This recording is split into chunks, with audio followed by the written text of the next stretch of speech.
It gives me great pleasure to introduce to you the panel of the book talk today, book talk by Professor Nadia Moumtaz, and a panel that includes several panelists. I'm going to just introduce the chair, who will also moderate, Nadia von Maltzahn, who's a research associate at the Orient-Institut in Beirut, where she leads a research project on the art world of Lebanon, at home and abroad, trajectories of artists and artworks in and from Lebanon since 1943, and who holds a DPhil in Modern Middle East Studies from St. Anthony's College at the University of Oxford, and who has written extensively on cultural policies and artistic politics and practices in Lebanon and the Middle East. Without further ado, I'm going to give her the floor and welcome all of you on behalf of my colleagues at the Beirut Urban Lab and thank them for facilitating this event, Antonia, Isabella, Ahmed, and all the rest of the team who's supporting this series of events. This is the third of a series of events that the Beirut Urban Lab is organizing this spring term. We have a couple of others coming, so stay tuned, and if you want to join the mailing list, please let us know. We'll add your name if you are not receiving these calls. We have online Professor Maya Mikdashi. Some of you already heard her, so you'll get to meet her in a bit. So if you hear voices from the panel coming online, it's coming from her. Nadia, تفضل.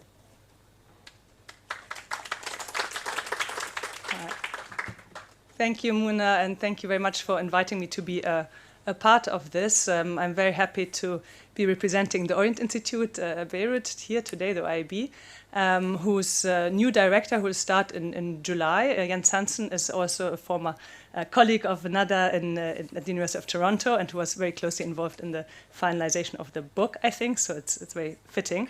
I first met Nada in 2013, now already nearly 10 years ago, which is we don't want to mention, in the frame of a conference at the OIB called Diversities, in which we also closely collaborated with Muna Harp and with this department. And I'm very much looking forward to today. So for a more formal introduction of Nada, who I'm sure most of you will know very well, she is currently associate professor in the Department for the Study of Religion in Near and Middle Eastern Civilizations at the University of Toronto. She received her B.Arch from the Department of Architecture and Design here at AUB and her PhD in Cultural Anthropology from the Graduate Center of the City University of New York. Her research stands at the intersection of anthropology, history, and Islamic legal studies and spans the 19th and 21st centuries in the Levant. Throughout her work, Nada addresses how, beginning in the 19th century, Islamic tradition has transformed while continuing to challenge and provide alternatives to dominant sensibilities, conceptions, and institutions of the modern world.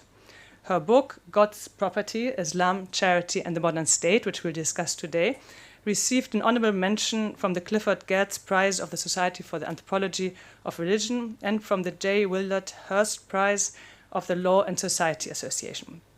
We'll not talk about it today, but Nada is embarking on a new project to examine practices of elderly care among Sunni Muslims in Beirut. Without further ado, I would like to invite Nada to give a little presentation of her book, and then I will introduce each of the discussants afterwards. Thank you. Thank you to Muna Fawaz, who is not here, or actually she might be here online, and Muna Harim, who have been trying to make this happen for a while and for brainstorming about everything and nothing. To Alia and Karame and Jens Hansen from the OIB, and Bilal Urfari and the Sheikh Zayed Chair for Arabic and Islamic Studies for a parallel invitation and for humoring my desire to have one talk in Beirut, in Bikafe, and in this very department lecture hall where the interests that led to this work were nurtured and developed through cries and laughs.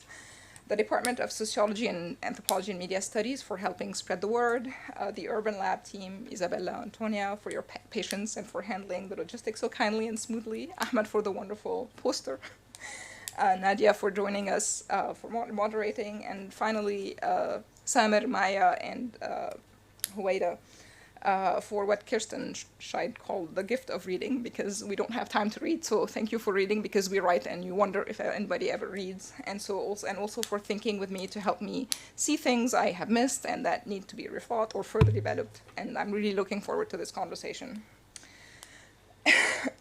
So I would like to start perhaps with a short history or genesis of this project, because it very much started, as I said, with this very department in my life here. It's a project that brings together my interest in capitalism, which was apparent in my final year project, which was called Building on Capital, which was a commentary on the many malls that were burgeoning back in the late 1990s in Verdun. It's also the product of the Islamic revival movement, Sahwa, which was taking place in Beirut in the 1990s and 2000s, sometimes around this campus and sometimes in the homes of people who attended this campus. So it's a project that brings together my two interests in religion and capitalism. But it also was fostered by my training in anthropology and some of the things I had started to read when I was doing my graduate studies. And I'm thinking particularly of my interest in waqf, which really came from reading about waqf in Brinkley Messig's The Calligraphic State back in my second year, where it was just a minor kind of actor in the book, but it was one that got me thinking and looking thinking about awqaf for Beirut, and it made me realize that it's very much present. And awqaf appear, but at the same time are quite mysterious and not really known. So the same people who usually would, when I tell them I'm working on waqf, would tell me our family had a waqf, or is it true that the land of the ABC is a waqf, would also ask me, but what is a waqf?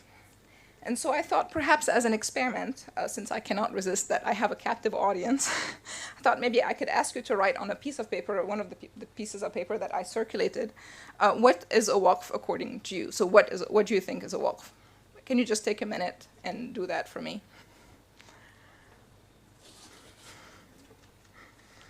شو الأوقاف يعني? What you can write in Arabic, French, English, whatever language you prefer. And yes, I think Howayda is excused from that. And so is Samer and, Maya, the panelists who have read the book Haram.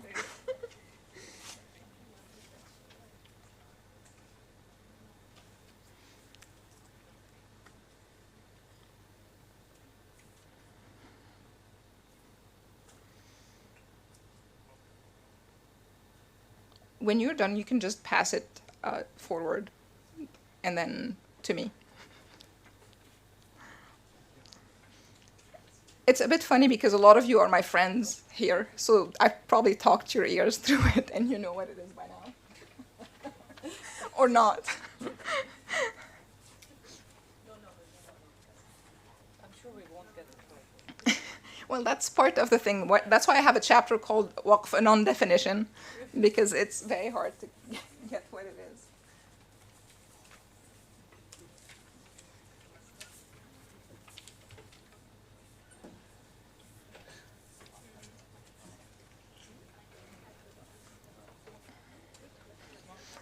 Thank you. Thank you for humoring me.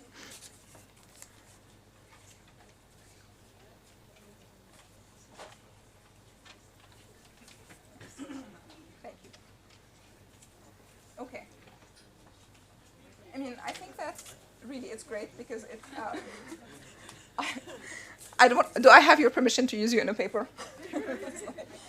Well, I mean, some of the things I'm seeing here actually echo what I think is the dominant conception today, which is, I have here, for example, property owned, land owned indefinitely by a religious institution, real estate owned by a religious Islamic institution, property of religious institutions, Islamic specifically or not. So I think that is really, it really gets at how today we really understand wealth. So I will tell you, though, before we go into this idea of waqf as a religious property the property of a religious institution, of a religious community, I will tell you that based on the Ottoman legal canon, which is where waqf was defined, particularly in this area of the world, waqf usually involved an immovable. that has a benefit that is dedicated in perpetuity for charity. So founders would take the ownership of an immovable from their hands and transfer it to God, while entrusting the administration of the waqf according to the founder's stipulations to an administrator. So there are these waqfs that are immovables in and of themselves that provide for charitable purposes. Say, for example, in 19th century Beirut, you could find mosques, Sufi lodges, a bread kitchen, and even trees. And there's also attached to these and financing them, there's also revenue producing things like shops and rooms and lands, etc. So also addressing one of the questions here, somebody said Islamic specifically. I will say that while I focus mostly on the Sunni Islamic waqfs, it's very important to note that even though waqfs are defined in Islamic law, all religious communities, Christians and Jews in Beirut, used waqfs as instruments for a variety of religious purposes, or charitable purposes rather, sustaining nuns and priests, supporting one's family, providing for the poor, shading any passerby. So in the Sharia court of Beirut, more than half the foundations from the 19th century, when we have records back to 1843, 39, I can't remember, more than half of the Waqf foundations are by non-Muslims. So you have to keep in mind that I am talking about a particular group of these institutions, and there's of these properties, and for non-Muslim ones, there's a few studies that have been done by Saad Slim, for example, for the Orthodox one. So my focus is on the Sunni waqfs for a variety of reasons. At the time when I started research, the only published work on Sunni waqfs was by Hassan Halaq, which was mostly descriptive and reproduced the court records. But then, while I was doing research, I realized that Urar Adada, who actually was my history teacher when I was in high school, started a project and relied and finished her dissertation as I was finishing myself. So I relied quite heavily on her findings, and I feel very lucky that she has done all the work that she has done, because she has done a really exhaustive survey. So most of she helped me not to have to do a lot of the kind of work that's quite tedious. Most of the percentages of male to female, charitable purposes used, etc., I do rely on her. And a focus on Beirut also would allow me to be comprehensive, since Beirut in the 19th century was a very small city, unlike Tripoli, for example, which also has records going back all the way to the 16th century, and that would have been really a massive project that I could not do myself. And finally, I could follow the revival of the waqfs that I had been noticing in the city itself, in the Sharia courts in particular. So between 1943, the year of independence, up to the late 1980s, I had not seen almost any new foundation of waqf. And between 1990 and 2009, I counted some 70 new waqfs. So there's something that happens, of course, and I think it is related to the Islamic revival. So that's kind of a bit of the context. So if I want to come back to this common understanding of awqaf today as the property of religious communities, milk al-tawaif, a lot of people will tell me. My book provides a genealogy of this conception of awqaf as the property of religious communities, and when this idea started to crystallize, and how this conception changed the way awqaf are understood and practiced today. So this idea of awqaf as the property of religious communities contrasts with that of the awqaf in the 19th century, I would say, up to, say, the French mandate, which is as God's property, which is the title of my book, Milk Allah, which was dominant until then. And I argue that this transformation in how waqf is understood in practice reflects changing conceptions of property, charity, religion, and economy, and it is one that both financializes and secularizes awqaf. So the transformation of property I describe is its financialization, that is the transformation of land into a financial asset and real estate wealth that needs to be grown to benefit the nation's economy. And this new understanding of land, which started to appear in the 19th century, competed with existing approaches to land as a taxable source of income and of livelihood through agricultural production and rent, and as a place of dwelling, among others. So I argue that the secularization, the financialization of land, which started with the Ottomans, shifted awqaf from, first of all, it shifted awqaf from an individualized practice to being conceived as real estate wealth, يعني الأملاك تبعوا الطائفة كلهم سوا. So indeed, before the middle of the 19th century, waqfs were very much individual endeavors that served the founders' worldly and otherworldly interests. So, you know, you can do them to benefit somebody from your family, you could do them to benefit for prestige, you know, you can do them for a variety of reasons, including hopefully rewards in the hereafter. And as I mentioned, each waqf was administered individually by an administrator named by the founder under the supervision of a judge, even though if the supervision was mostly nominal. So in 1850, a sultanic decree from Istanbul dismissed the administrators of most of the major waqfs in mosques and zawiyas in Beirut and Saida under, you know, that they are not being well administered. And they brought these waqfs under the administration of a new waqf ministry in Istanbul, founded in 1826. The decree argued that the current administrators were embezzling funds, did not have official appointment letters in their hands, they neglected the waqf properties and their maintenance. So whereas, you know, records of most waqfs had been kept since the Ottoman conquest, it's only with the foundation of the waqf ministry and its seizing of the administration and supervision that uniform methods of administration, statistics, new accounting methods entered into use. So here, there's the Ottomans introduced this idea of good administration, husni idare. They're very concerned with, like, you know, having these properties well managed. And so these good administration and management in the form of uniform standards scaled up and applied to a large number of waqf objects and created a new reality, making various waqf equivalent when seen through the revenue of their, through the lens of their revenues and expenses. So all that what matters now is how much they're bringing in and how much they are actually, you know, their expenses and their revenues, instead of thinking about, you know, what kind of, who were they dedicated for, what kind of community they were creating, you know, so they became mostly thought of as this financial asset. And most importantly, also, these new administrative protocols produced waqfs as an aggregate that had one budget, whereas beforehand, each waqf was individually kind of administered, had its own revenues. And so now they're all aggregated, and their revenues could be used not per the stipulations of their founders, but in fact, according to the needs of the state.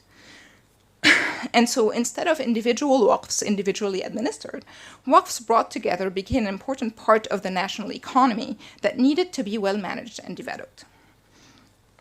Now, the second element of the financialization of land that affected the waqfs is the introduction of a real estate registry during the French Mandate. And so this real estate registry had a very fixed format, including, you know, the legal type of the parcel, the owner, etc., the various rights, the name of the waqf. And these categories that delimitation in the delimitation report, you could not note God as the owner. It doesn't make in any, like, real estate property a registry. And so during this process, God was evicted from the characters involved in waqf, and the waqf itself became the owner. So the surveyors would put, instead of the owner of the waqf, they put waqf. Whereas for the Ottoman legal kind of canon, the waqf could not own anything because the waqf was an object. It was not, did not have a legal person, like it was not a moral person. So this process of registering waqfs, in addition to the creation of laws of corporation that allowed for corporations to exist as legal entities and subjects, transformed the waqf into a subject that owns objects. So these two processes that are related to the financialization of land help create this waqf as wealth that has to be managed and belongs to this community. Now, the other argument that the book makes is that this making of the waqf into the religious property of the Muslim community constitutes a secularization of the waqf. Its subjection to a new kind of question, which is the waqf a religious or an economic thing? So here I build on the work of scholars of law and religion and secularism in Lebanon, from Maya to Raja Billama, Samer, Jean-Michel André, and many others who think about this legal configuration of Lebanon and who argue basically that the organization of the personal status law constitutes a secular configuration in Lebanon. Because as studies of secularism have shown, secular power consists in the state's constant attempt to delimit religion and separate it from politics, rather than simply, that there exists such a thing as a religion that is separate from politics. So it is about creating the sphere of religion and trying to confine certain areas to it, and overlapping it with usually the private. But rather than their interest in usually religion and politics, I'm concerned mostly with the limitation between religion and economy. So the question of whether waqfs are religious or economic things arises from the charter of the French Mandate, which distinguishes between the two realms of real status, which includes the realm of the economy, regulated by state law, and personal status, which is marriage, divorce, etc., which we all have the unfortunate chance to live under, the realm of religion, where the various religious traditions have legal sovereignty. So in personal status, the Muslim community, which is now conceived as one sect, Taifa, among many others, and recognized by the state, had jurisdiction over the personal status of its congregants. So the French mandatory powers then subjected waqf to a legal regime that distinguished between religion and economy, and they had to fit waqf in it. So is it going to be something that is considered real estate that then is regulated by the state through this larger kind of, say, real estate property, or is it going to be part of the religious affairs of the community? So while the Ottoman Islamic legal tradition regulated all waqfs through the same law, the French created two sets of laws now, one for religious waqfs and one for what they considered family waqfs, and that they tried to get rid of eventually. So this involved two moves. So some waqfs became religion and the others became economy. So the preamble of a very early decree that organizes the administration of waqf states, and I quote, "Given that waqf established by Muslims intending charity and piety, al-khair wa taqwa, have a purely religious Islamic character, they can only be administered by Muslims. They are like the religious private property of the Muslim community." So you can see how the conception that we have that this is the property of the Muslim community comes from a particular legal text that kind of also feedbacks into the discourse that we have.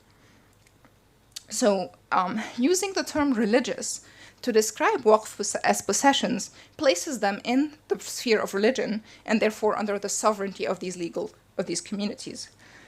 So this particular designation associated waqfs with the Muslim community qua community, thus helping reproduce it as a community or as a sect.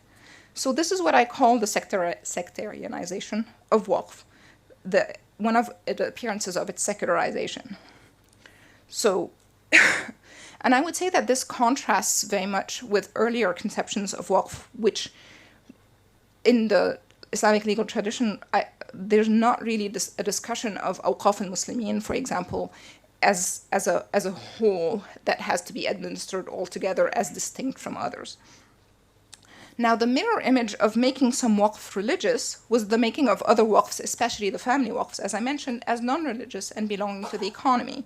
And that was also part of the hard work of the French Mandate, because for them, family waqfs were self-interested and thus uncharitable. And furthermore, they served, as I quote, to escape chronic inheritance injunctions. So now we have the French telling the Muslims that they are not being good Muslims and actually using awqaf to escape inheritance. I mean, of course, this argument has been very much used by Muslim scholars also to dismiss family waqfs. So it is not just a colonial kind of intervention. So I can talk a bit more about that later. So these waqfs that were not really religious then had to be disciplined to the needs of the economy. And as reported by the French High Commissioner to the League of Nations in their mandatory annual reports tracking their progress, what they're doing here, the General Supervision of Islamic Waqfs for Syria and Lebanon conducted studies, and I quote, to modernize as much as possible and to adapt to needs the very special law of Waqf. These needs had very much to do with the economy. Indeed, these studies, continued the High Commissioners, I quote, aim to ensure the free circulation of the real estate property of the Waqfs, whose immobilization constituted an obstacle to the economic development of the country, to improve the administration and exploitation of the patrimony of the communities, and to make disappear certain institutions like the family Waqf. So if certain Waqfs like mosques, Sufi lodges, and schools, the so-called charitable Waqfs, became religious, as we saw above, others dedicated to families were deemed not to be worthy of their name as Waqfs and had to disappear. And I would say that this conception of what counts as charitable and religious remains quite embedded, and that's a problem that I have encountered when discussing with various religious institutions, saying that most people are interested in making Waqfs for a mosque, but they don't necessarily want to fund, say, other services, other things that are not necessarily kind of looking like they are religious. So it continues to exist and limit what could be done as Waqf. So, but of course, this does not mean that the earlier conceptions of Waqfs were eradicated, or that God doesn't come back, into people's dealing with property. And this is why I suggest that this process of separating religion and economy and the production of Waqf as either one of them is one that continues to happen and that requires violence, politics, and law. And it was one that I hope can be undone. And it is this concern with unsettling the present and parochializing contemporary Waqf practices and concepts that was an important impetus for me for the project, and I hope that is one that can be put to use. Thank you.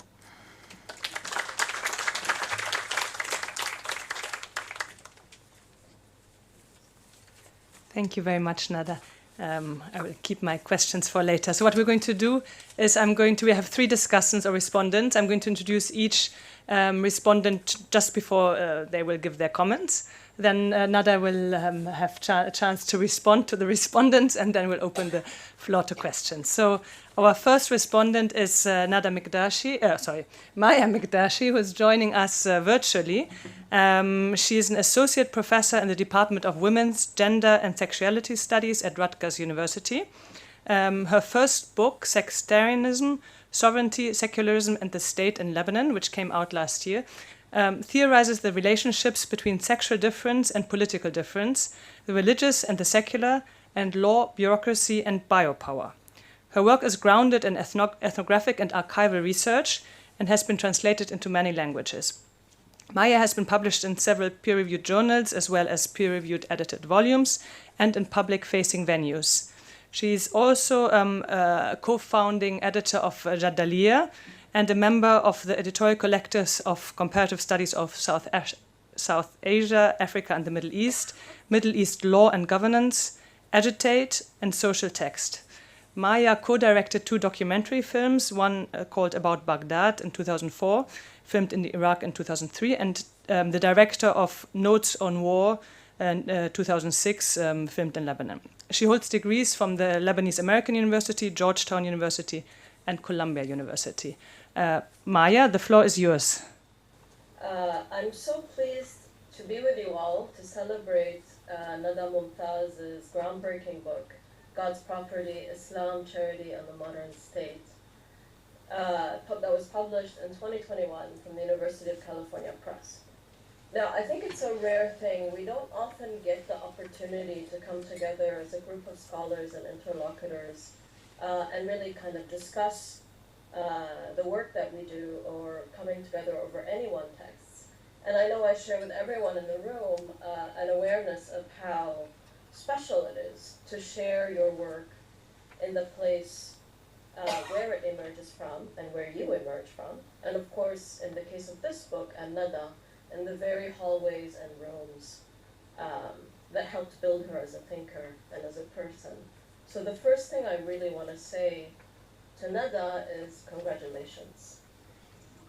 My engagement today with God's property will concentrate on three different aspects of the book: method, theory, and intervention. By method, I mean the specific ways that Nada did the research that produced the book, or how do we do what we do? By theory, I mean the theoretical architecture of God's property, the specific literature that informs the project. And finally, by intervention, I mean the new directions that this book offers us in both the theory and method of anthropology as a discipline, the anthropology of secularism, of religion, of economy, and of course in the history and anthropology of Lebanon itself. Now, I hope it's obvious that the distinction between theory and method is always necessarily porous. And in fact, the feedback loop between these two is what we often call epistemology. And I think this book does a very good job of tracing that relationship. Finally, I'm going to end with a few questions for Nada. And I have a lot more questions, but I'm sure we will talk about that later. And these questions are asked in the spirit of conviviality and collegiality. Questions that are geared to the book and to what it means to read, write, engage, and present this work in Lebanon today. So, method, theory. Nada uses two primary methods. It's very strange, right? Like I have Moumtaz uses, but it's, when you know the person who you're referring to, you always want to use the sort of first name. So, Nada uses two primary methods in God's property, which are archival research and ethnographic research. Her archival approach is really dizzying, and I think this is something she really should be commended for. Her archive spans from the Ottoman, as you just heard, about 200 years of history, and then necessarily the dispersal of archives through that kind of history of colonialism and post-colonialism.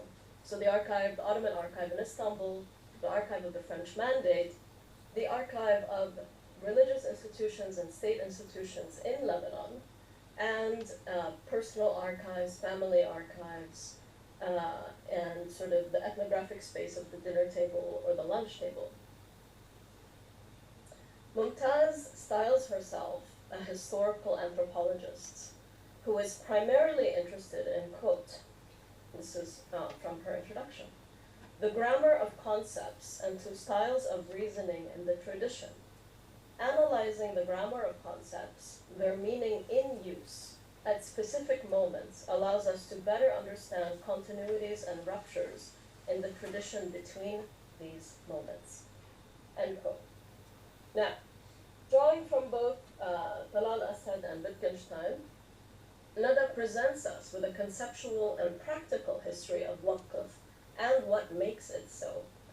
Islamic tradition and fiqh, imperial power and rivalry, colonial law, power struggles, and of course, the shifting terrains of the legal concept of intent. Along the way, she traces transformations in waqf from object to subject to moral person. I'm drawn to how Moumtaz uses waqf as a verb, and she returns to this throughout in the book. To waqf, to make worlds. And she does this to make sure that we understand as readers that waqf is an unstable category of both meaning and practice. And in some ways, her insistence helps us confound the sort of ease that we have when we separate subject, object, and intent, or the worldly from the godly, economy from religion, charity from profit, and of course, ownership and social reproduction. Informed by Brinkley Messick, who in the interest of transparency, I should say, trained both of us in graduate school, Moumtaz uses library and archive to help clarify the multiple world of documents and how documents are used and travel. And of course, to move between these barriers. So a waqf is a verb, a noun, a sign, and an index. It is a subject of knowledge production, an archive of knowledge, and a way to make knowledge, to intervene and shape our worlds. It is inherently unstable, and this instability is the motor of tradition, religious authority, and power, and ultimately of the state effect. Here, Nada is thinking with Mitchell, Foucault, Arteja. Moumtaz traces this instability and gives us only sort of multiple answers to the questions that I think she knows that we were asking as we read. And she's sort of like, no, I'm not going to give you the answer. I'm just going to give you multiple possibilities and instead a long genealogy. Now, the book is organized with 5 chapters, an introduction and a conclusion, and across sort of 2 headings that bisect the book. So the book is part 1, part 2. The first being architecture, which is very fitting to our space today. And the second is grammars. Now, I really have to say I really appreciated Nada's general approach to how concepts can only be used as they are used, as they are operationalized, and the worlds that operationalize them. Now, she has this sort of approach, archive, library, but then she also introduces what she calls her notebook. And I want to note here that the notebook, I read it as kind of a play on the anthropological trope of the ethnographic diary, but also in Nada's book, she uses it as a kind of shuttle to think between the archive and the library. Now, I've already mentioned some of the theorists that the book is conversing with, but here I'm going to zoom out a little. God's property is in conversation with theories of secularism, religion, the subject and subjectivity, governmentality and modernity, and law and the modern state. And actually, what God's property does very successfully is that it threads these conversations together. Through thinking about waqf and the worlds that make waqf at periods of transition, from the modernizing, codifying Ottoman Empire to the French Empire's nesting of Islamic law into, quote, personal status, and making it then the obligatory passage point to a secular sectarian state, where Sunni Islam becomes one sect among many. And then, of course, to its revival, as Nada was just telling us, in post-war Lebanon, linked to both neoliberal sort of insurgents and piety movements. And here, the tensions between the public good and the community good get re-articulated. And I will have a question about this later. Now, the book makes really several novel methodological and theoretical interventions. The most obvious one is Moumtaz's insistence that theories of secularism and secularization must take into account religion and the separation of religion from economy and the management of all of these spheres as separate and natural, how regulated objects come to appear natural and claim a kind of natural status. Alongside here, the obvious one of the family. On the other hand, Moumtaz insists that scholars and theorists and historians of economy must take religion and its relation to subjects seriously, to not start from the assumption that the only actors and claimants of economy are secular subjects, or even human. And here I found myself, there's this really beautiful kind of throwaway couple lines where Nada talks about other sort of conceptions of land that resist ownership of land as agentive, really sort of indigenous understandings of land. And I'm really looking forward, Nada, to that book. Now, Nada also draws on the work of feminist legal theorists, Haley and Rittick, who trace over how over the long 19th century, the economy and the family were created and stabilized as objects one coming to represent the public and the other coming to represent the private. The idea that the economy and the family are natural, separated, unregulated spheres is actually the ideology of liberalism and the origin story of social contract theory. And feminist political theorists have written extensively about this in ways that inform and depart from and critique some of Moumtaz's main theoretical architecture. But on the other hand, I think that Nada really makes a compelling argument alongside Sama Mahmoud, Lara Zayed, Randy Fernando, and others, that feminist political theorists need to take religion and its relation to economy and the public much more seriously. I also want to bring up a kind of minor theoretical intervention, which is actually very significant, which is that the book really troubles, in my reading and how I read it, the sort of how we make temporal separations between the past, the present, and the future. And it does this through ethnographically tracing how archival and legal traditions live on. So what historians might call events or periods continue and debate each other and are deployed in daily life. People in this book are the repositories of tradition, of social reproduction, and of the grammar of concepts. Knowledge is there to be used, no matter what law or regulation or the history book might say. Now, I have a lot more to say on the interventions that this book makes, but I'm also conscious of time, and I'm not taking too much of it. I do think that one of the really beautiful things that this book does is that it actually creates communities of readers. So as I was reading, and I read it as a sort of fellow anthropologist of religion, of secularism, of law, and of Lebanon and of the state, I could feel sort of reading alongside me scholars and readers and practitioners who are might be more interested in Islamic legal history, religious tradition and authority, or, as Nada just said, people who are more interested in capitalism, histories and practices of capitalism. And I really think, in my humble opinion, a successful text is one that invites multiple readings and multiple readers. And this book really does create this kind of community of readers. So now, for some convivial, collegial questions. And please tell me if I'm going on for too long.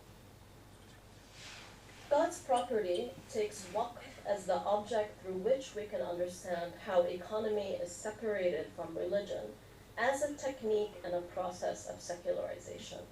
I find this argument very convincing and novel and important.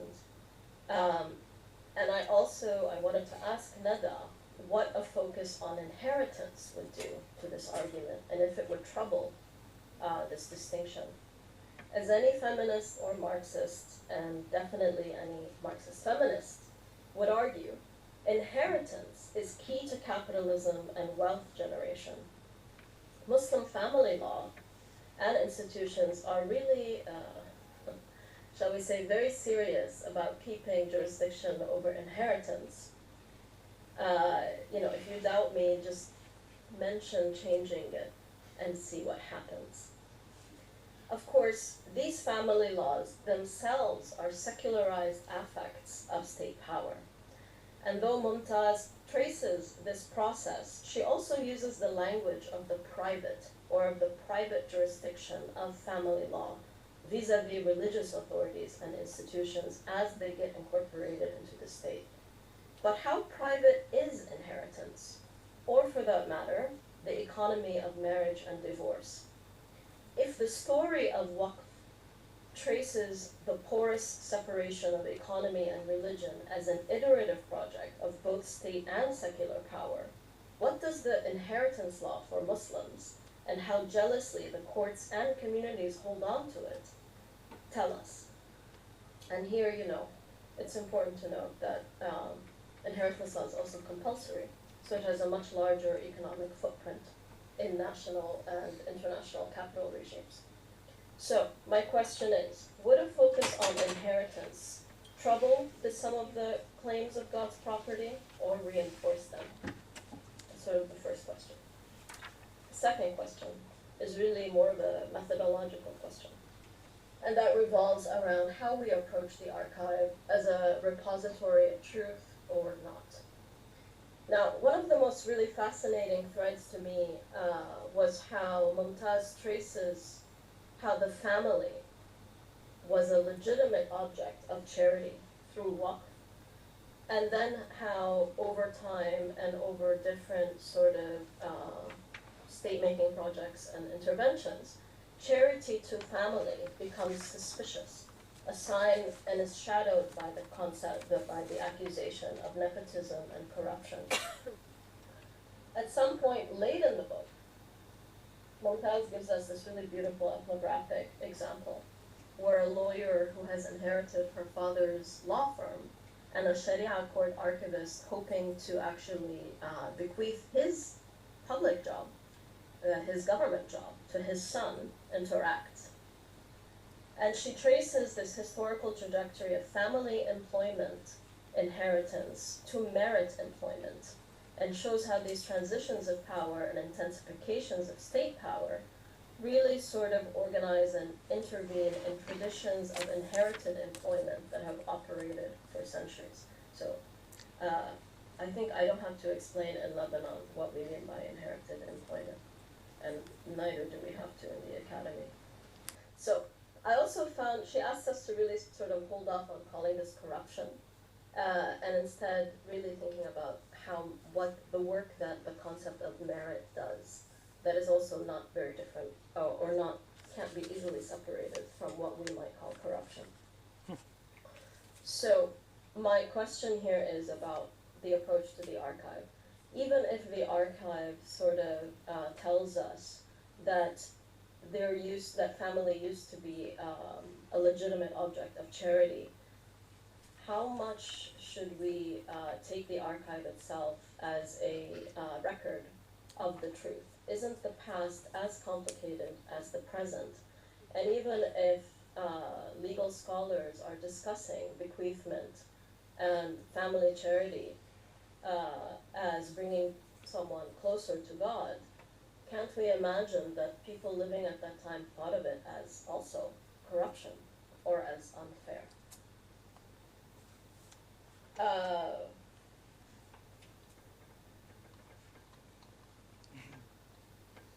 Okay, so I'm going to try to wrap these questions up. I also had a question about the timing of fieldwork between 2007 and 2008, after the 2006 war and the mini-civil war of 2008, where Sunni religious institutions were engaged in sectarian discourse.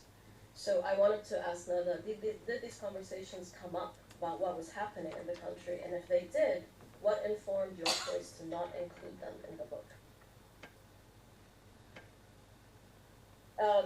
I can forestall the rest of these questions, but I wanted to note here that Nada really writes in the book, and I think it's something many of us share, that she wants to write something that is useful or that can be made use of. And she ends with 2 chapters on Solidar and the uprising and how religious authorities and institutions really became the targets of discourse on corruption. And then finally, I want to note that writing this book, I'm sure, was very difficult. And I remember Nada and I spoke very briefly about the difficulty and frustration of writing, publishing, and promoting your book as your home and sites of research collapse.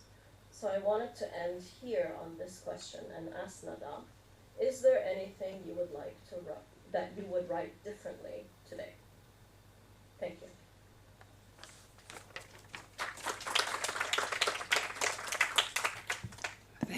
Thank you, Maya, for this beautiful these beautiful words. Sorry to rush you along a little bit at the end. I would like to introduce our next respondent, Howayda Al-Harithy.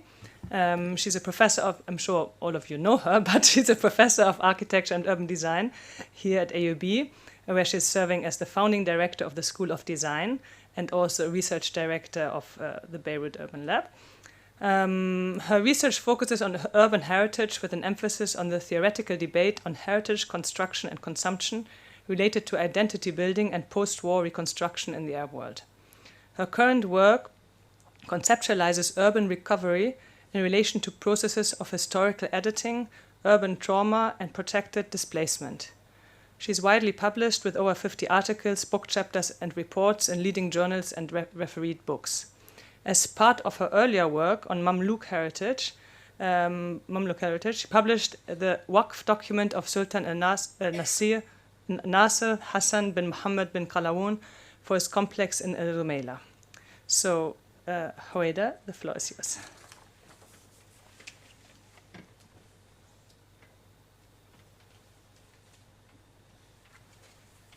Thank you very much, and thank you all.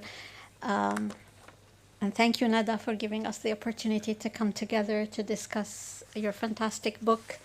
I think for the sake of time, I will refrain from duplicating some of the points made by my colleague Maya, and so well covered, which was mainly focused on methodology from my part, so I'll skip that. I want to start, however, again by congratulating Nada on a super and a very thorough job, and a book that I had to read very quickly, but thoroughly enjoyed. It didn't feel like homework. I learned quite a lot, and I'm especially proud because we'd like to claim Nada as one of our community members here in the Department of Architecture and Design. So we're always proud when people like Nada of her stature come back and discuss their books. So I stand here again in awe. So, and I will try to really make some commentary about the book as I read it.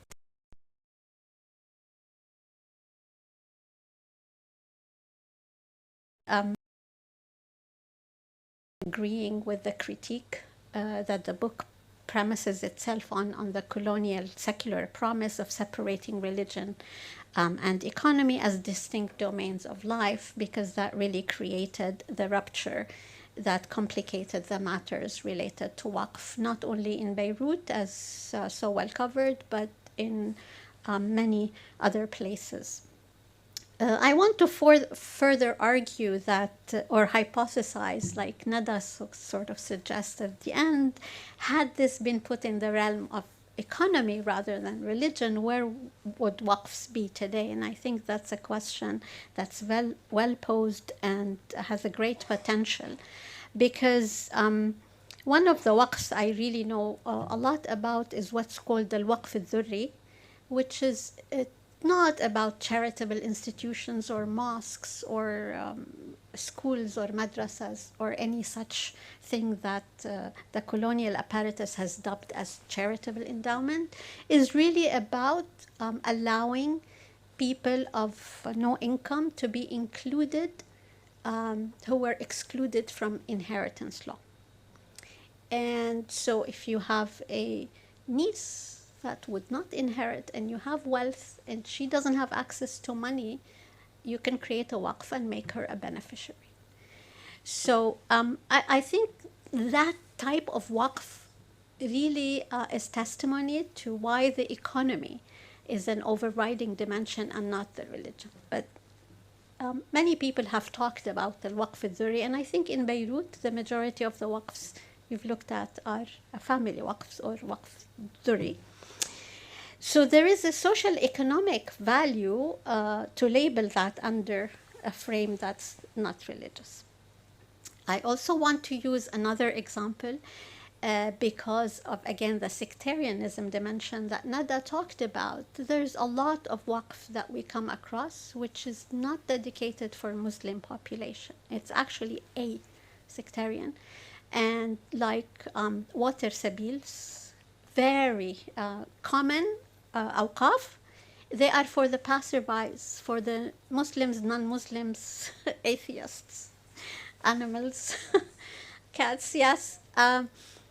And So again, I'm showing these two examples to purify this notion of waqf from the religious label that it was given and was complicated. So I wanted to further argue by giving you an example that I am very familiar with as someone who studied the Mamluk period. It's the production of the built environment using al-awqaf in Cairo and Syria. I want to just give an example that takes the genealogy that Nada started in the Ottoman a little back to the Mamluk period, 12th, 13th century, and give an example of how the waqf is truly a process that, I want to call it a process, and I'll come back to that, that exists at the intersection of the social, the political, the economic, and lastly, maybe, the religious. In the Mamluk times, the rulers were of slave origins, so they had no right to own anything or inherit any. So what the sultans used to do when they came to position of power, which in most cases they killed the previous sultan to take that seat, they would come to what I call temporary wealth. So they would put that wealth into a waqf to generate money for long term, for many purposes. It's a complicated story to tell. First, it's a political act. They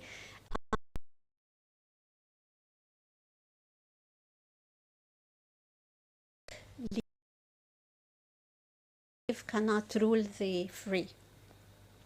So they had no legitimacy, none whatsoever, except the soldiers' legitimacy to defend Islam as soldier states. So they had to politically gain legitimacy by building religious institutions such as madrasas and bimaristans and mosques to build political legitimacy.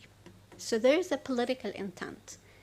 Then there is an economic intent because they only have access to that wealth temporarily. If they're not sultans, the next day they wake up, which happened a lot, then they would have created a form of sustainable income. Third, which is socially, they put as their beneficiaries, besides the mosque gatekeeper and professors, at the end of the list, they would have their descendants as beneficiaries of the waqf.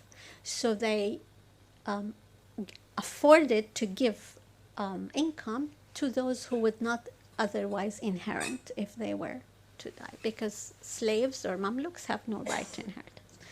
So I'm telling you this story to show how the waqf intertwines even economic with the social and the political at times, camouflaged, if you want, under the religious. And so the religious is actually the farthest intent. So this was the first thing I wanted to comment on, this binary that's presented in the book, economic versus religious. The second issue I want to really comment on also, and I found extremely honorable as a physician, is Nada's attempt not defining the waqf. And this led me to think, great, wonderful. I was reading and like, okay, she does use it as a verb, and here I can pick on that. But for me, the waqf is not a construct, and the trap that many scholars have fallen into is to try to define it as a construct, whether it's a charitable endowment or politically affiliated construct. For me, it's really a mechanism, a legal mechanism or framework, rather. That's why its definition is difficult and should be so. And it's a framework for me that exists within this Foucaultian dialectic triad of al-waqif wal-mawquf wal-mawquf alayh, which we don't always talk about. We kind of consolidate them into a waqf. And I think stopping a little bit to pause on each one of these is extremely important, because it's in the relationship of these three that the process and the framework exists and inhabits it, if we are to attempt to define it. So I appreciate the open-endedness of the definition and your position to say that, you know, it has transformed from different meanings that are embedded in different practices over time, from getting closer to God, to waqf as means of evading merchant debt, to the last example you give, which is keeping property within family. So you took us through a fantastic narrative and a journey of how the waqf was practiced, right?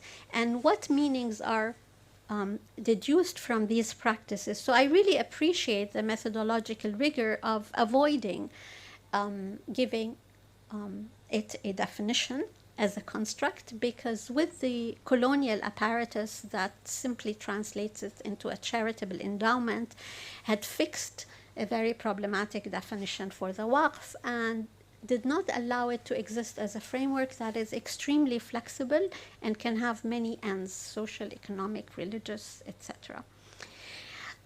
So when you don't offer a single definition and you talk about meanings in use, I think you open that door to the possibility of the change you're kind of advocating for at the end. Can we rejoin the economic with the religious? I'm saying even the political and the social.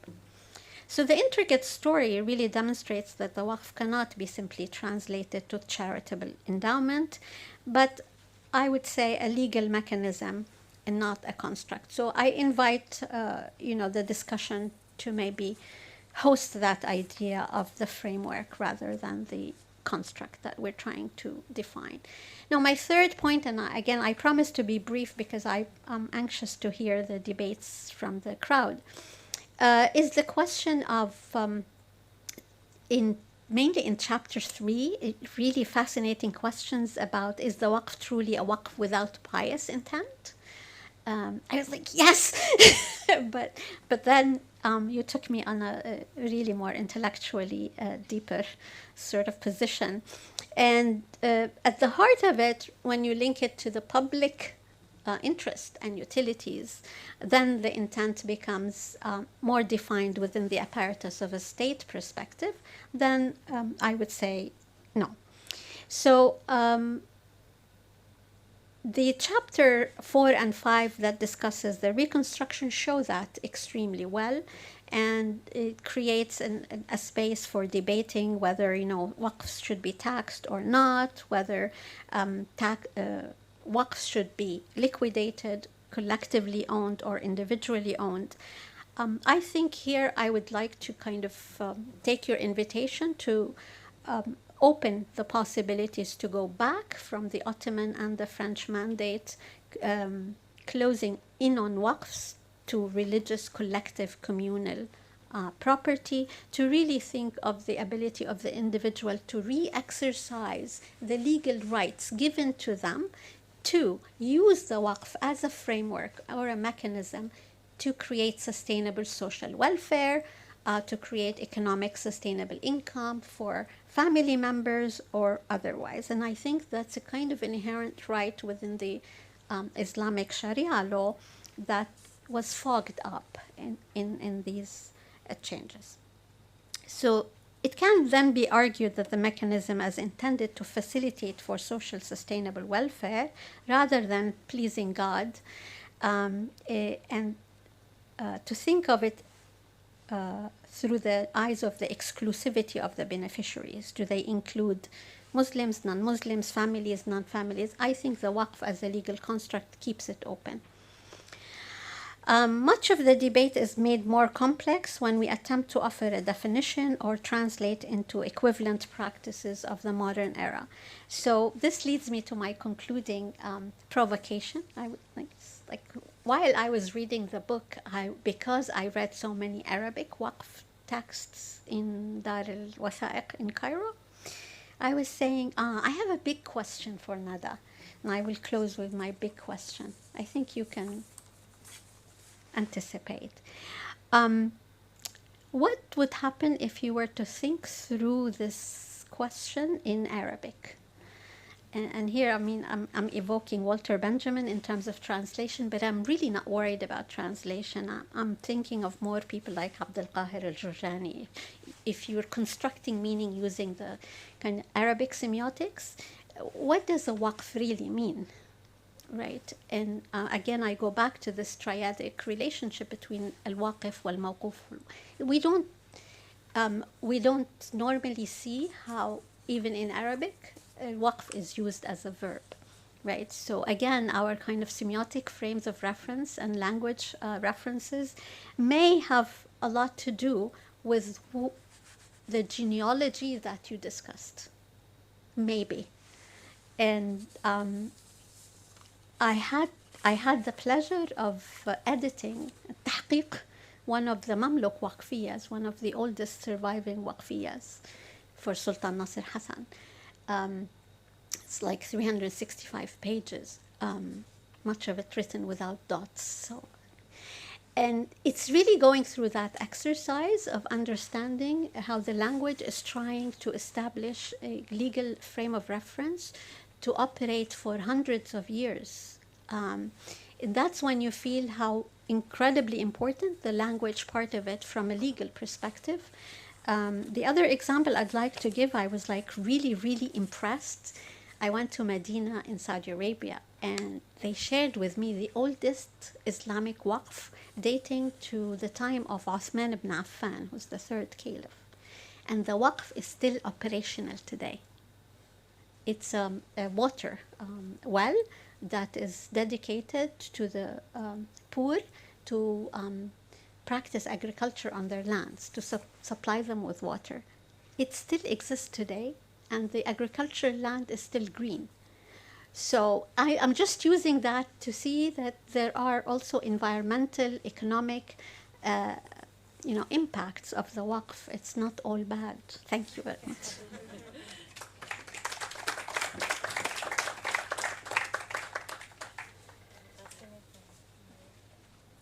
Thank you, Howayda, for also giving kind of this comparative insight. So it's my pleasure, although we have lost him, no, up there, to introduce our last discussant, Samer Ghamroun, who is currently an assistant professor at the Faculty of Law and Political Sciences at Saint Joseph University, where he teaches legal sociology and anthropology, legal history and constitutional law, among other courses. He holds a PhD in legal sociology from the École Normale Supérieure of Kashan in Paris on the subject of judicial competition between juvenile and Sharia judges in Lebanon around the protection of children and women's rights. And during his PhD research, he was also a fellow at the OIB in 2014. His research and publications pertain to law and society relations in Arab contexts, covering topics such as the religious legal system for family law and their relationship with civil systems, legal pluralism and the state's normative power. Samer has also been very involved in building up the Legal Agenda, which many of you will know, a non-profit organization based in Beirut and Tunis, whose work aims at bridging the gap between research and activism, a really important work. Between research and activism and between law and other social sciences as well. He's currently a senior researcher and scientific editor with the Legal Agenda, in charge of developing its research efforts in using the social sciences, their theories and methods to study legal practices and judicial institutions and professions in Arab countries. Samer, the floor is yours. Thank you, Nada, for inviting me here and giving me the opportunity to discuss your great book. Thank you for also the Urban Lab for allowing me to speak about Nada's great book. It is a real opportunity for me to discuss this relevant work, and it's relevant because behind the Waqf, and I'm not a specialist of Waqf, we find here a book on state and stateness. We find a book on law and legality, the economy and the family and the person in Lebanon. So even if one is not interested in the Waqf or Waqf history, you should definitely read this book because it's really relevant on each of these topics for the last 150 years in Lebanon. So, the second point why this book is great before I start, it's a book that teaches a lot to a Lebanese reader and researcher. which is really meaningful for someone researching and teaching in Lebanon, because of course it isn't always the case to read a book where one learns about the country where I am living, at least, and which discusses topics in a conversation where I have something to say also. So thank you for this. So I understood this book. There are many ways to understand Nada's book, God's Property.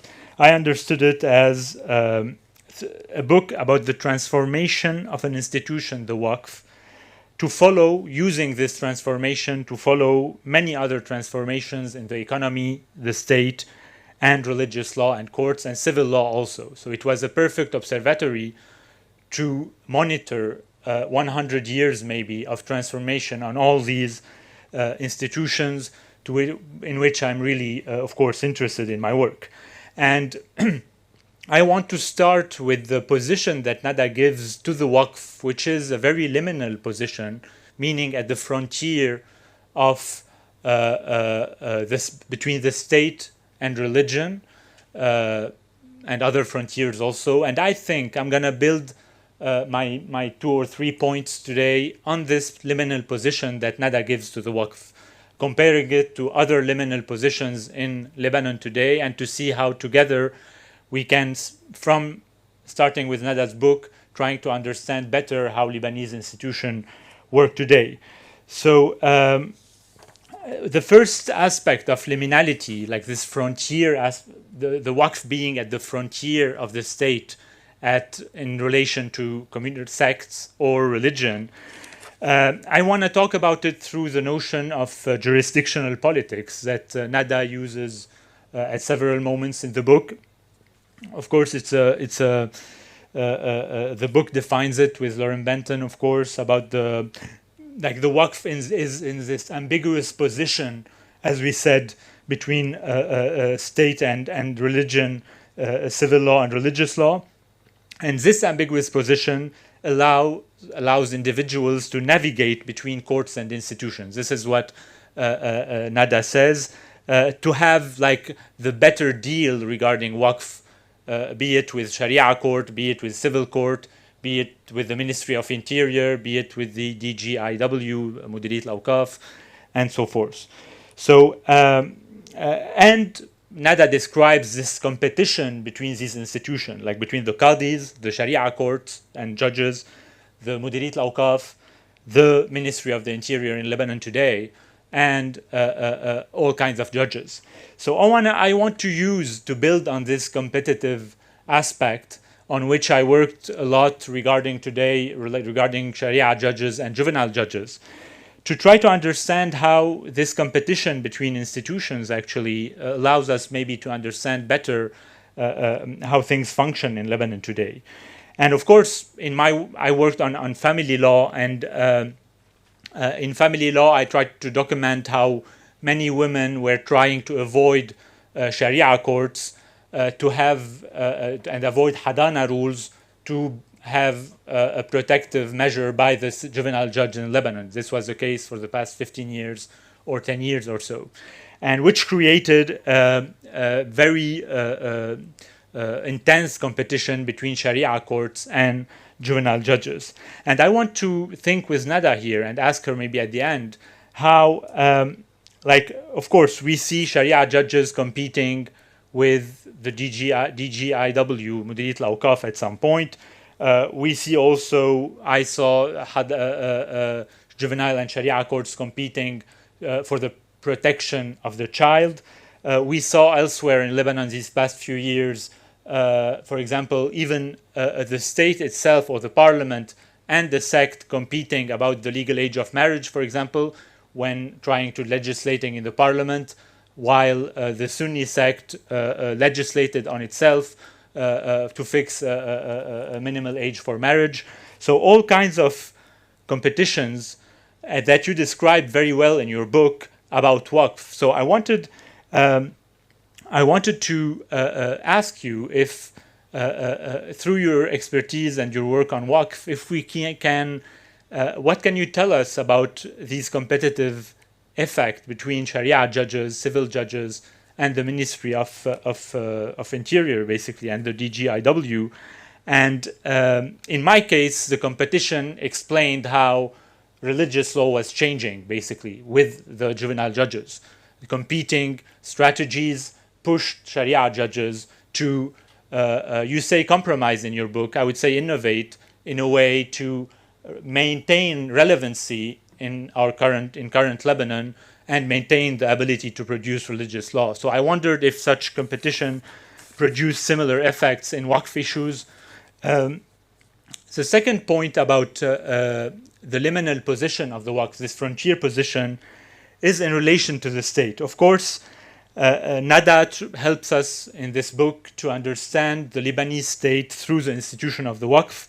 For example, by stating in many places in the book that the state maintains a kind of ambiguity about Waqf regulations and Waqf rules in order to be able to intervene regularly, on a regular basis, into Islamic affairs or into sect affairs.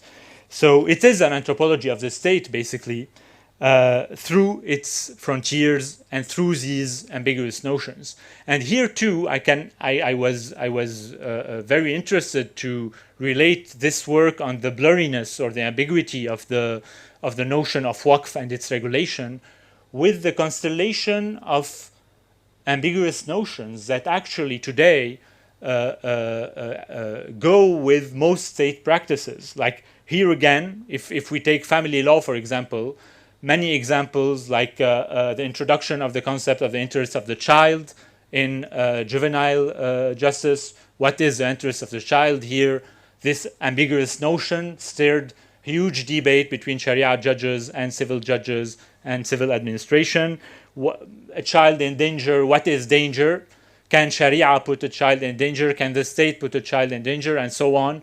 Here too, ambiguous notions stirring very intense debate for years between legal professionals and judges and lawyers and activists also in Lebanon for the past 15 years.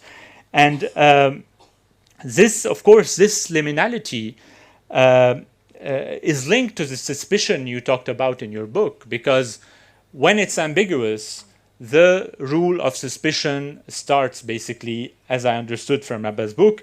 And basically, if I have to describe family law today, for example, in Lebanon, it would be the rule of suspicion also, where, for example, when a woman goes to a juvenile judge saying that her child would be in danger if he or she goes with the mother, the first thing that judges do today is suspect her of trying to avoid Sharia judges' jurisdiction through using civil judges. So it's suspicion, basically. Same thing was used against the Sunni community itself when it legislated the minimal age of marriage. It was suspected in the media of trying to avoid a state centralized regulation by going forward and legislating itself. So, and here, the Sunni mobilization you described in Solidaire's case in downtown Beirut is very interested, because I'm not sure if because we all worked on the Sunni community or it is a special community in terms of mobilizing against for its interests, but I could witness also in family law debate a big mobilization. You say mobilization of the state, and here I want to emphasize that what was mobilized in Nada's case, I believe, but you'll tell me if I'm wrong, but in all other cases in family law today was the state itself. What does it mean? It is that Nada was explaining to us that this mobilization of the Sunni community and the ability of the Mudirit al-Awqaf to obtain certain privileges in downtown Beirut and not to lose all the waqfs of downtown Beirut, it doesn't mean that the Lebanese state is weak. And I totally, I can't say that other fields in Lebanese law totally confirms this, since in family law, for example, like the domain that is often portrayed as a place where the state is absent, basically, we never hear more about the state more than in family law itself. Why? Because around these debates on ambiguous notions, state resources are permanently mobilized by religious judges themselves and by religious authorities. So in the Hadana case, for example, and the parallel here with the Waqf is very striking. The Lebanese constitution, Lebanese laws, Lebanese legal repertoire was the first resources used by religious Sunni establishment, basically. So yes. So I hope you can tell us more about how does the state appear empirically in these mobilization. Like where did you encounter the state in your fieldwork? Does it appear in the discourses of Waqf officials? And I would be very interested to know more about that, of course. And the third point, Nada talks a lot about in her great book, is the relation between state and sects, basically. A relation here too, the Waqf institution allows us to understand a lot more the relation between state and sects in this and the Sunni community, basically.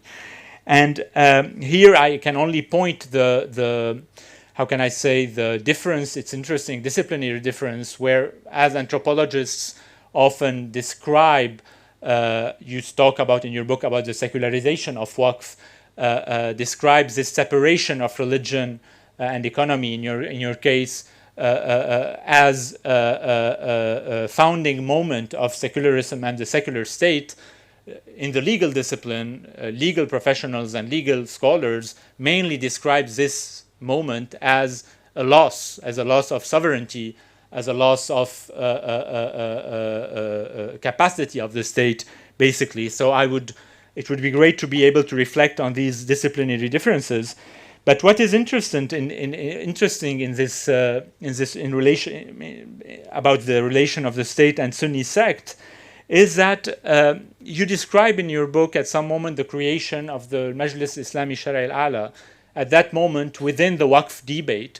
And it's very interesting to see that today this Majlis is still in the middle of the debates on the limits between the state and the community. Like the later 10 years ago, the Majlis obtained a big, what was described as a big legislative win when the Lebanese parliament voted that a law stating that the Majlis Shara al-Islami al-Ala becomes the first source for the Sunni judges in Lebanon, which wasn't the case before. But anyway, we can come back to that. So this and here I have it's not a question or it's not a criticism, but I wonder why the sect in your book was mostly approached as a religious affair and without any with little attention to the political side of the sect and the Sunni sect. Like Sunni politics seem to be kind of shy in the book. So I wonder here, for example, where the DGIW and Solidaire debate, where can we place it inside the Sunni politics in Lebanon, for example, and how can it help us understand what happened exactly?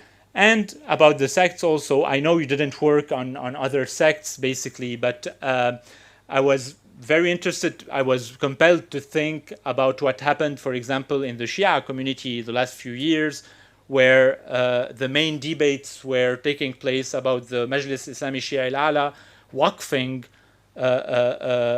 in 2016 and 2011 many land, a big amount of lands, all cemeteries, for example, in Lebanon, all religious places were waqfed unilaterally by the Majlis Islami Shia al-Ala, leading to a lot of debates and rejection from some members of the community. So I was wondering if, even if you didn't work on these other sects, if we could think together about the comparison, what it can give us. I think I'll stop here and we can continue. Thank you.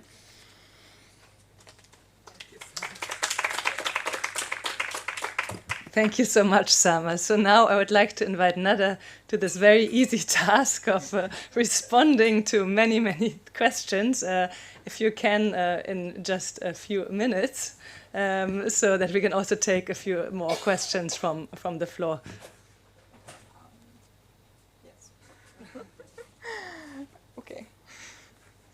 Well, I would say first, thank you all for this very generous engagement with the book. I'm humbled, and your very kind words. It's really generous of you. And thought-provoking, and some of them I do not have answers, so I just want to warn you from now. They will help me think further about this thing that I thought I will get rid of once I finish the book, but obviously I've become the waqf person, and I have to constantly think about waqf all of my life. But let's see. Perhaps I will start by Maya, perhaps. I'm going to go by the inverse order. So I will say the question of the field, because it's easier. So the Sunni sectarian discourse definitely did appear. So I did hear people saying, we want to make a waqf here because this is, the Shia are buying in this area, and so we want to kind of keep it Sunni, and so we are going to just, try and make a waqf. But it is not something that appeared a lot. It was just once or twice that I saw that. And I felt it was more related to, bigger debates and discussions that were happening around Sunni Shia kind of tensions. And things that continue up to this day, of course. I mean, that's not ending. So I do address them a bit more I try to keep them separate for a separate work, let's say. So the stuff on Solidaire that actually also Samer brought up. So I'll answer together to a certain degree, because that also is the place of politics also. I think these are quite related. And so what happened with Solidaire, there's definitely space for that, and I do elaborate on that. So, for example, there was a deal struck between Hariri and Qabbani, making Qabbani he was still at the time, he was not official mufti, he was still like he was not yet officially a mufti, and so he was just standing in place. And so the rumor interim, so he was, so there were these rumors, but confirmed kind of, say, like they're written about how there was a deal between them that Qabbani would actually pass Solidaire's appropriation of these waqfs in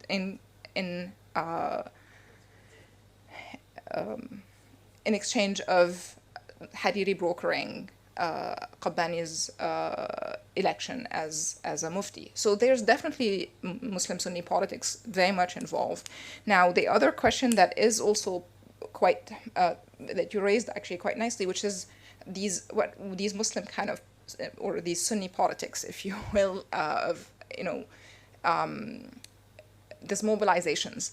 So in fact, Qabbani originally had gone with Solidaire, and they were going to sell all the waqfs. And then eventually there was mobilization by people who are not very, supportive of Qabbani, people who are more opposed to it, from, at the time, Jama'at al-Islamiyya and all of other groups that are more splinter kind of religious scholars, etc. And some of them, and in there they mobilized actually discourses from Islamic law rather than the state, to try and say, waqf are supposed to be inalienable. But in fact, in state law, we all know that waqfs can be exchanged, etc. It was actually the mufti himself who then was using state law to defend his position. And even, sometimes some of the Majlis Shari al-Ala also regulations to kind of say the Majlis Shari al-Ala is the institution that's in charge of certain things, etc. So, but there were also definitely inner critiques. So the sect as a in the political kind of involvement of various groups within the sect, I think is also one of the interesting things that I can see in there, that actually takes away from this homogenization, if you will, of that there's like, it's like these elites are like very powerful and they're all in congruence. And in fact, things are actually more complicated, and that they allow for leverages and play and challenges, I would say.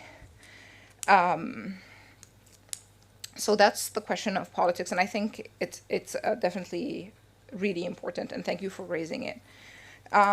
Now, for Maya, again, the question of the family as a legitimate recipient of charity, and whether we can take the archive as truth, or weren't people back then also saying, you know, it's not fair that, you know, family, there's like this transmission of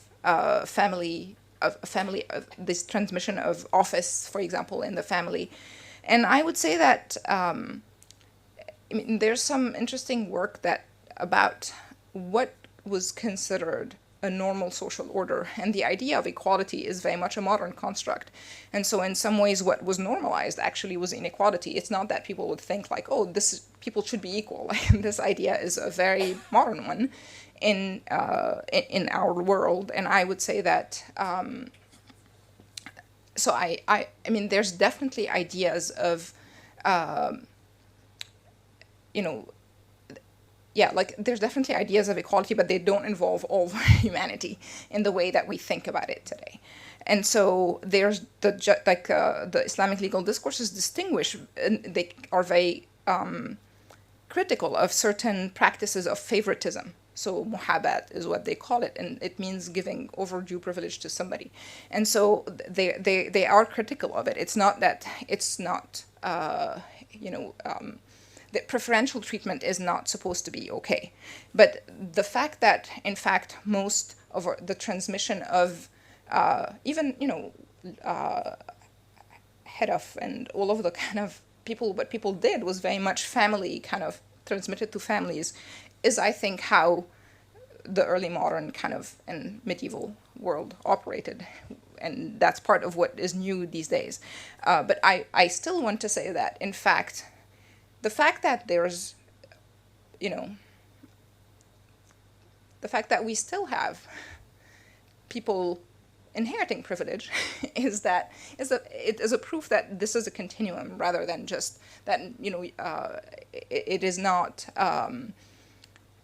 these are not just opposite ends. One is like, you know, nepotism, and the other in corruption, and then the other is merit, and that these work in much more of a continuum. And I think inheritance here is also essential, because inheritance is really what actually allows for the perpetuation of wealth. And I think that's where your question is quite pertinent, but because yes, indeed. And I think it's interesting, and I since I don't know as much about the rest of the divisions, but I do think that the Christian sect's inheritance law was actually taken away from them and legislated by the state in ways that the Sunnis did not, right? Or the Muslims in general. And so I think it's worth thinking also about that distinction, about why particularly that was kind of kept with Muslims. And but at the same time, I would want to say that the claims of the secularization and the fact that I do use this question of the private and the public, and I talk about, I mean, yes, definitely, I mean, yeah. So inheritance to me is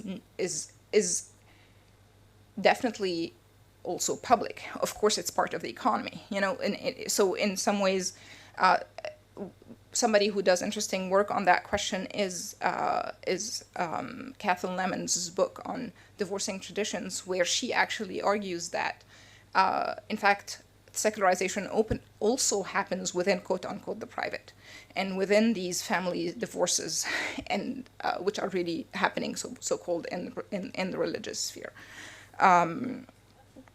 So 5. Okay. Yes. Okay. So I will move to Howayda's questions. I do think that this question of translation is really central and really something that I really am thinking a lot about, particularly because I'm in discussions about translating the book to Arabic. So how does the book work when you actually are addressing it to an Arabic-speaking audience? But I still do think that I mean, in fact, the fact that the press itself got in touch with me shows that what I'm talking about is not just addressed to, you know, an American audience or an English-speaking audience that is not familiar with waqf, and I'm trying to make that, you know, point to them. I think part of what I describe is are some transformations that have become quite common across the world, and particularly wherever there are institutions like Waqf, and that is in India and in Pakistan, and where they are actually utilizing Waqf in much more interesting ways, particularly as financial instruments. So I would say that I don't think that a lot of my arguments would differ, in the sense that Waqf has still, for example, the question of meaning and the fact that it changes and it has transformed. I still do think that there is a dominant way of thinking about Waqf that is different, particularly its attachment to religion. And I do agree, like, of course, Waqf is so much more than that, but I do think that there is definitely a predominance of it as a religious institution right now. And I know that because I was, participating in a conference about charity in Canada, and they had the same complaint that I get here, which is like, again, we have to constantly be begging people to give us money, and nobody really wants to do Waqf, except for building a mosque, and we're always constantly with that. What about other things? And, he gave the example, if you smile, it's a sadaqah. Just like trying to kind of get people to think beyond the fact that this is just about making religion religious monuments, and this is all what religion kind of is about.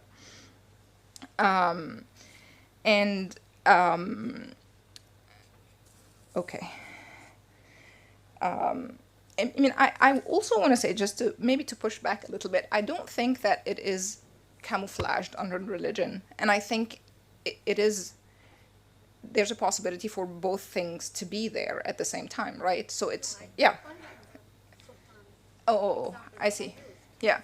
No, but I do think that they could be doing it also for that purpose, right? Like, you never know. I think part of the suspicion that Samer brings up, like, in fact, is the fact that we feel so suspicious of people about their intent about doing good, or, it's always like, oh, well, they have, secondary intents, etc. And part of this older tradition is to leave intent to God to a certain degree, and just look at what's happening here. And I think that's one of the big changes that happen, is the kind of concern with what people are really after, rather than just working on, say, surfaces, if you will. Okay, and just regarding Samer, I will just do the couple things. I'll say just a couple of things. The effects of these competitions between the state, and you said that it actually allows, in the case of, say, Hadana, etc., it allows for certain legal change to happen. And I think in the case of Waqf, it allowed for several things to happen. It allows for people to use Waqf in ways that were not necessarily planned for. It allows them, the way they are using them as NGOs right now, to escape the Ministry of Interior. It also allowed for the recuperation of certain waqfs in the city center. So it definitely has effects in, in, I would say, allowing waqfs to flourish in different directions than originally kind of what the law looks like at this moment. Sneaking in certain things. And I think judges, again, exercise a lot of autonomy in that, and that you have to also, there's also a lot of personal leeway in what judges allow you to do and not allow you to do. And so, so it creates more space, I would say, between them.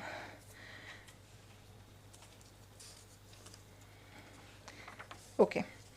Yes, I'm good, I think. Okay. Thank you very much again. And should we open the floor? Yeah.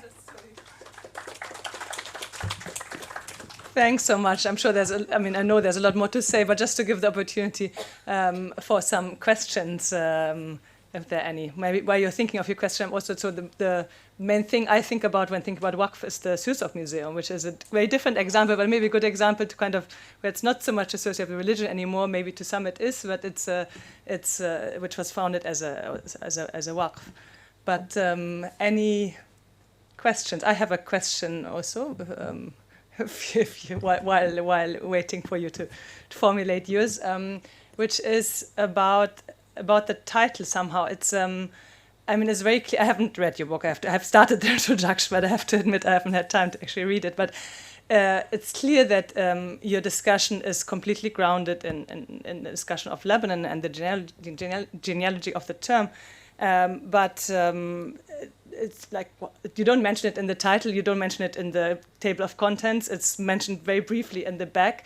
It's about the kind of the transferability or the universality of the concepts you're discussing of this process. I mean, I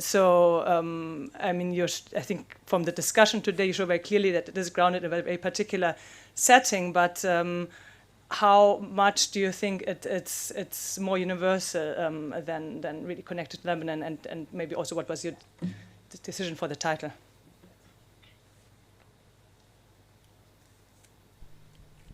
Is that yes, bravo. Yes, I mean, the choice not to include Lebanon in the title is partly about trying to say this is not just about Lebanon. Even though I'm super grounded in Lebanon, and I am also very grounded in the Hanafi tradition, I'm grounded in the Ottoman Empire. It's because, like, you know, again, the Mamluk case is different. So I'm trying to make a case that this is very grounded. I mean, I'm not talking about everything. I'm talking about the Sunnis in Beirut. You know, it's also not necessarily, trying to make big claims. But at the same time, I do think that these questions have to do with modern ideas of the economy, the modern state, ideas about, religion and the separation, and I mean, which I think are definitely processes that we see all over the world. And then the conclusion is where I actually try and say, look, this is really what happens. So, for example, the sectarianization is different in Lebanon, particularly because we have this different communities, and whereas in places like, say, Syria or Egypt, where there is a state that has a dominant kind of sabgha, or it's kind of unspoken Muslim, it looks like it's kind of the state that's taking care of it, whereas here it is these sects. But for example, in Iraq at some point it was mostly, the state taking care of it, but then eventually, right now, after the invasion and the occupation, they switched to a more sectarian regime. So I think there's the sectarian kind of play is what differs a little bit, but I do think that this idea of, is it religion, is economy, these particular questions, that this needs to be grown, this, is the family a charitable recipient? These are, I think, debates that cut across. And I mean, because there's a great study by Kozlowski about India particularly, and he actually there's similar debates happening in India with the British, so we are under the French. So, and the British also are very much, even though they have a very different tradition of trusts and what counts as, a charitable head and or not.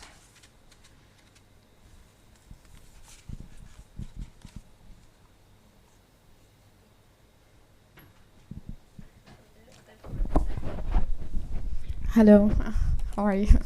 Thank you so much for the very, I've obviously read your book and I found it super interesting, and it really aligned with research we were conducting on real estate developers with Professor Mona Fawaz. So I just wanted to actually answer one of the questions on what would have happened if Waqf went into the economic part of instead of the private. Yeah, because actually we were studying real estate developers in the post-war period, and one of the findings that we had, that actually we referenced the book, so we had to go back to your book in order to really understand what was happening, is that once the administration of the Waqfs became only limited to the DGIW, which really led real estate developers in the Sunni community who were affiliates to religious organizations who couldn't administer Waqf anymore because of that law. And what actually happened is that, well, in some cases, yes, they registered the property in the name of the organization, and they were selling, for example, olive oils. They were planting olive trees, selling the olive oils too, and then using the money for charitable purposes. But again, in some cases, some real estate developers who were receiving charity and who thought, well, the best place to put this charity is in land, but we can't register it as a waqf, so we will register it as in the name of the religious organization. And then at some point, well, why don't we develop this land into a real estate project, a residential project, and sell it to people and take the money back? And this really actually contributed in the liquidation of waqf in the cases where it should have been nwaqafit or mawquf. And it was no longer possible because of this decision of.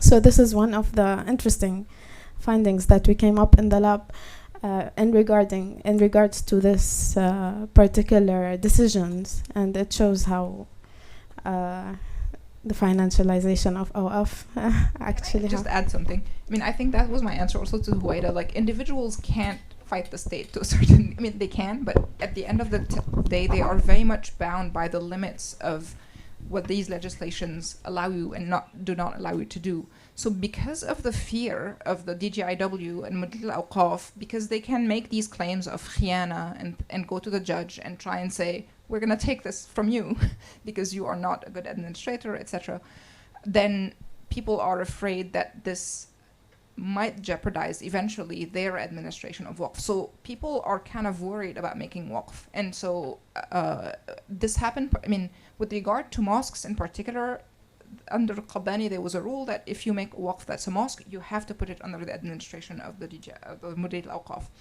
Now, this, of course, you know, I've had interviewers who said, well, yes, we have done it, but we have not given it to them because, of course, we know them. So there's like, you know, all of these haggling that happens in the back, where about who is actually targeted by the law is also unclear. So, you know, it's not, it's not cut and dry, but I think the laws kind of create fear and worry about whether Mudarat al-Awqaf eventually will actually come after you and claim what you have built forever, and then here you are.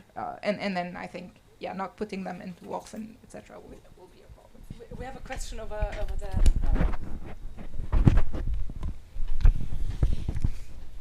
And maybe a final question.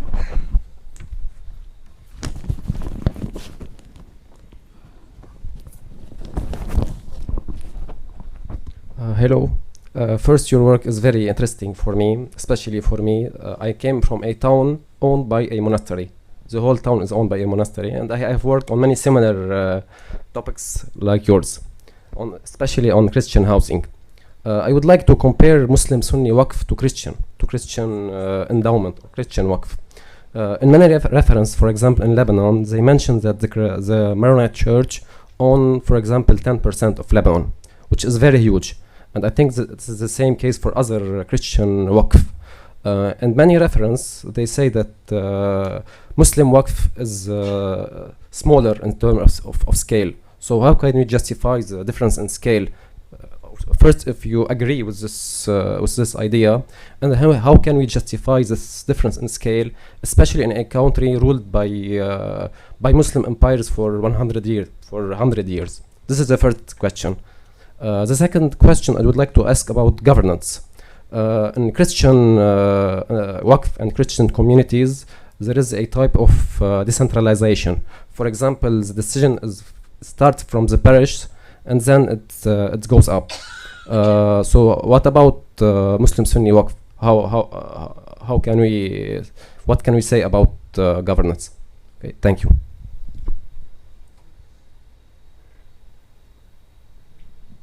I would say that first, I think it depends on which towns you're talking about. So I think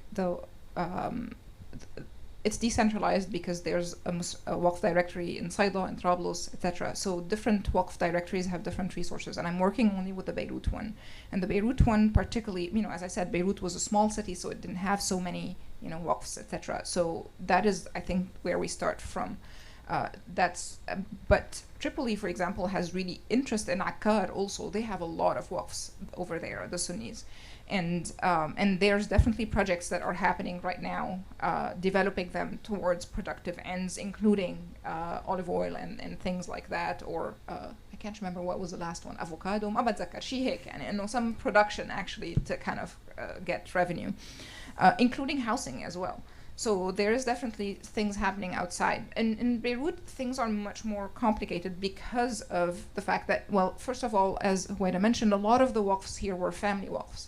And so the family Waqfs were then encouraged to be reverted back to private property. And so, in fact, most family Waqfs kind of have done that. There's still a few, but there are barely any. And then with the with Solidaire, for example, in fact, I had put I had wanted to do a slide originally, but then I changed my mind. But today in Akhbar, there was an article about Darien and the whole issue right now about the fact that the Awqaf of Beirut do not have money and they had to borrow from Sayda. And it is partly because, and I think that talks also to Samer's question about their relationship to sectarian elites and to, whether they, and I think partly it is because they have, like most landowners in the city center, are screwed because nobody's renting from them, and that's their main source of income.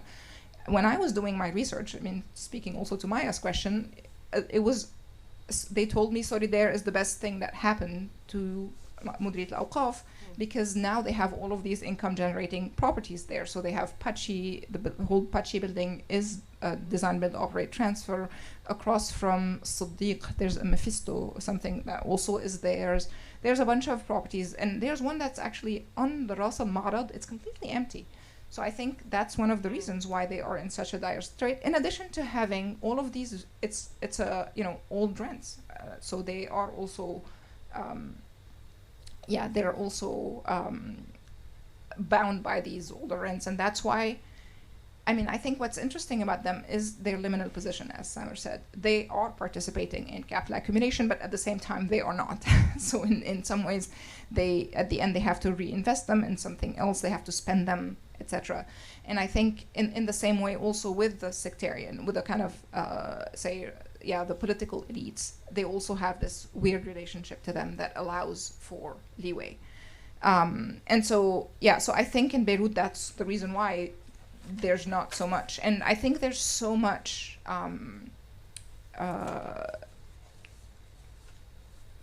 mystery, or you can never get a clear answer about what is there, I think, for various reasons, because one, it allows you to claim things that were not yours at some point. You can also, it also allows for more fudging.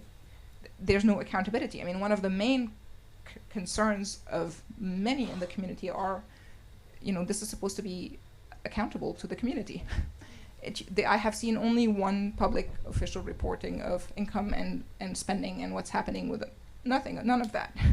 So I think there's all of these issues that I think is not particular to the Sunni community, but kind of present very much there. And regarding your question about the decentralization, I would say it's the same as well. Like, there are also decentralized, it's not just all in Beirut, it is the center, but again, there's different administrations in the different regions. But it's also that there are a few waqfs that are administered still by the families who founded them. So that's also something that you see in some places.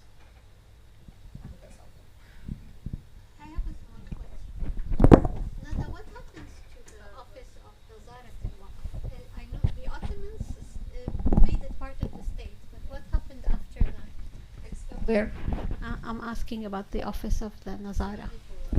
Yeah, the office of the Nazarat al-Awqaf.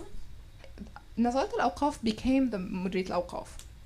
Yeah, but the officers are state employees? They're higher. Ha ha ha. Of course, that is the liminal position as well. So some of them are Today, I mean. today. Yes, today. A few are, but most are not. They're actually paid by awqaf. Yes. To be continued.